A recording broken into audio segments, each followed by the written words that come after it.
Today, we're talking about forgiveness.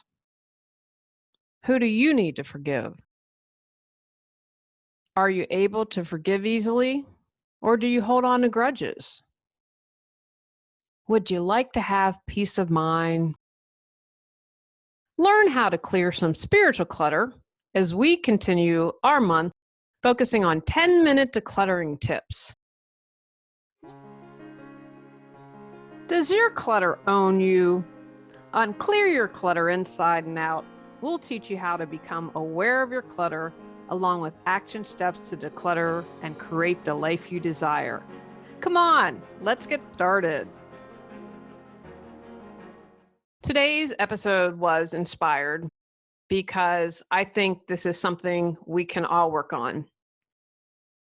We're all part of the oneness, everything's energy. If we all take the time to work on forgiveness, that is putting out something amazing into Earth, the universe, your towns, your homes, cities, everything. I know I can do better with forgiveness. The good news is I'm a lot better than I used to be. However, I'm working on spiraling up more and being able to forgive a lot more easily. This can be a process. It took me years to forgive someone who had harmed me as a kid. If you've been following along in the podcast, it's taken me about 6 months to work through forgiving my mentor and the group that I used to belong to. It can be done. Anything, it's that muscle. Let's get that forgiveness muscle exercising. Let's get it going, because the more we do it, the easier it becomes.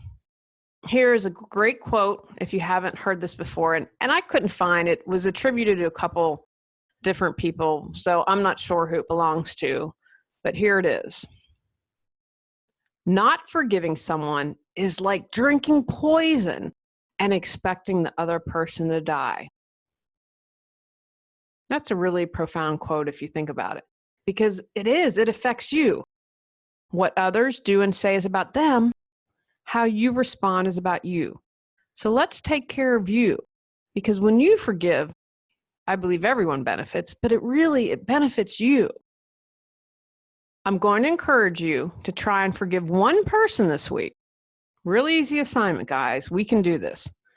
If this is really challenging for you, have it be a stranger, like someone who cuts you off in traffic or cuts the line. If you feel like, you know what, I'm pretty comfortable with forgiving, I challenge you to work on forgiving someone who challenges you, annoys you, someone that's not easy to forgive. How do we forgive? There are different ways you can work on forgiving. Get present. What the person did to you is in the past.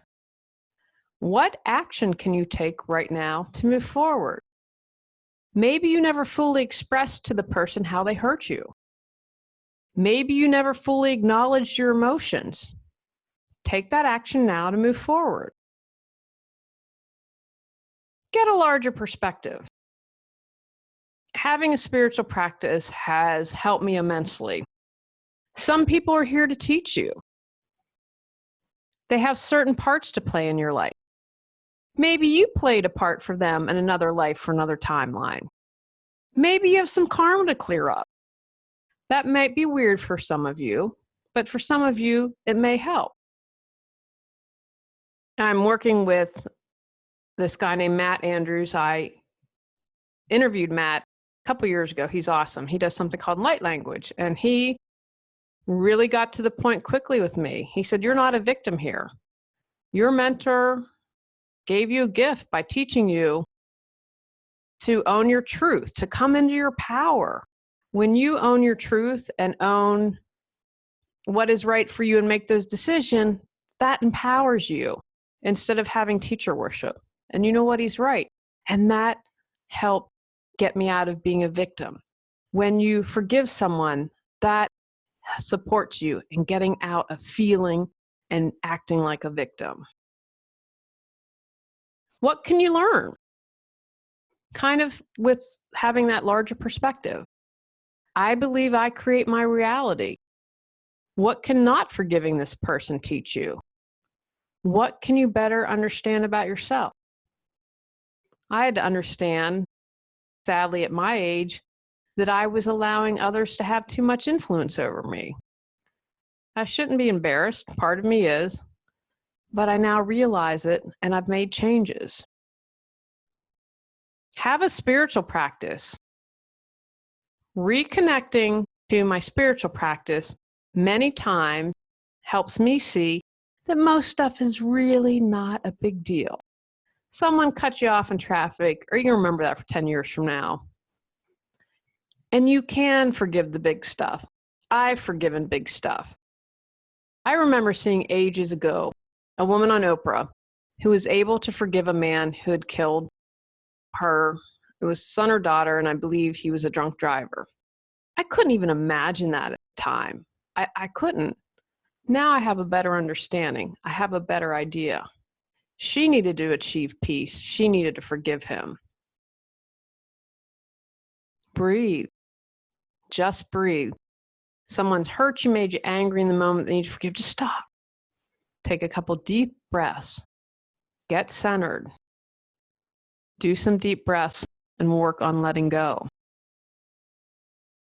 Surrounded by clutter? Exhausted from the stress and anxiety it creates? Longing for peace of mind?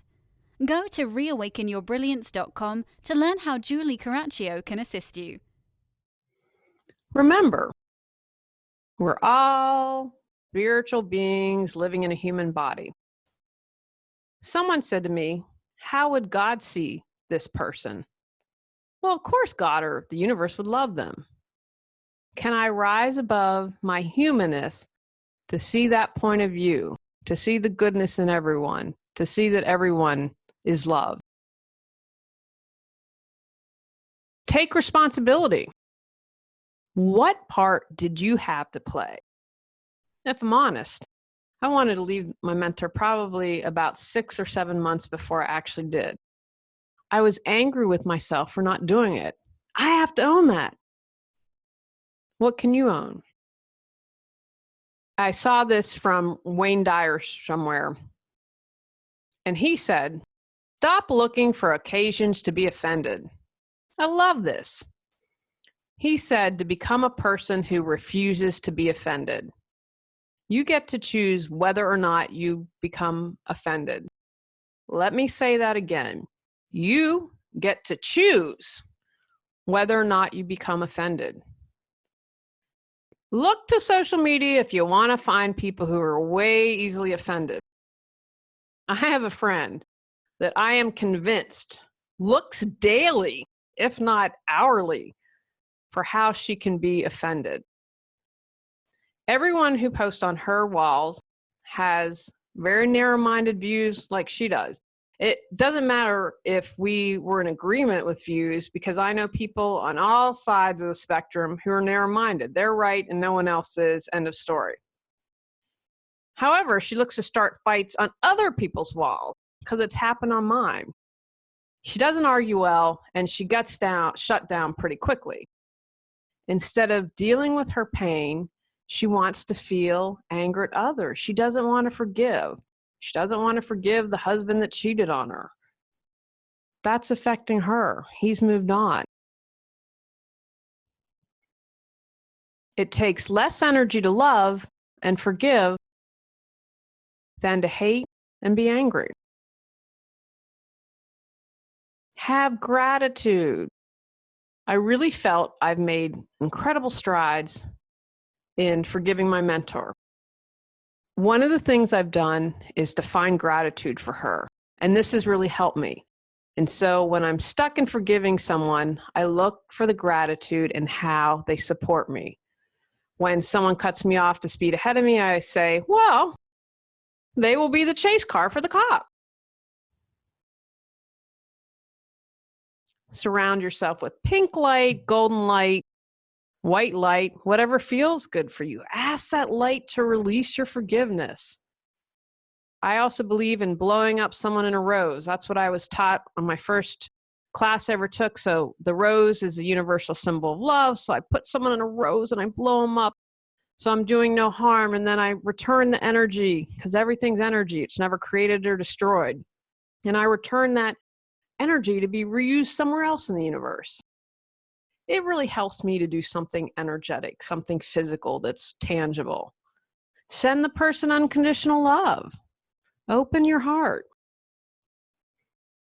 My friend Matt, that I suggested and I've been working with and mentioned earlier, gave me great advice. You know, if you've listened, the neighbors have trash in the yard. And he said, keeps coming to our yard. I'm like, please just pick up trash. I don't understand that. But he has given me some great advice that really helps. He said, view them as a toddler. And I have to tell you, as I've started to do this and started to send them unconditional love, it has really tapered down. I believe shifting my energy and focus played a part.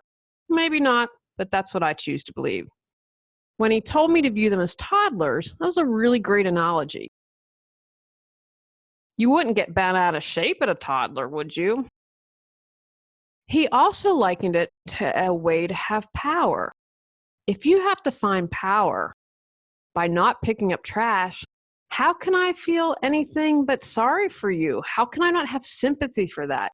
To feel so disempowered that being hateful and not picking up trash, that's sad. Maybe thinking of the person as a toddler will help you forgive. The episode, Finding the Golden Nugget, may support you more in finding forgiveness. Take actions. Who do you need to forgive? How can you connect to spirit or your religion to support you in the process? What steps do you need to take to forgive someone? Create a plan to forgive. Forgive someone. On our next episode, we're talking about kindness. Go out, clear the clutter to create the life you choose, deserve, and desire. Clearing your clutter allows you to share your gifts with the world. Get your free self-assessment to discover your clutter priority at reawakenyourbrilliance.com. If you've enjoyed Clear Your Clutter Inside and Out, please rate, review, and share us.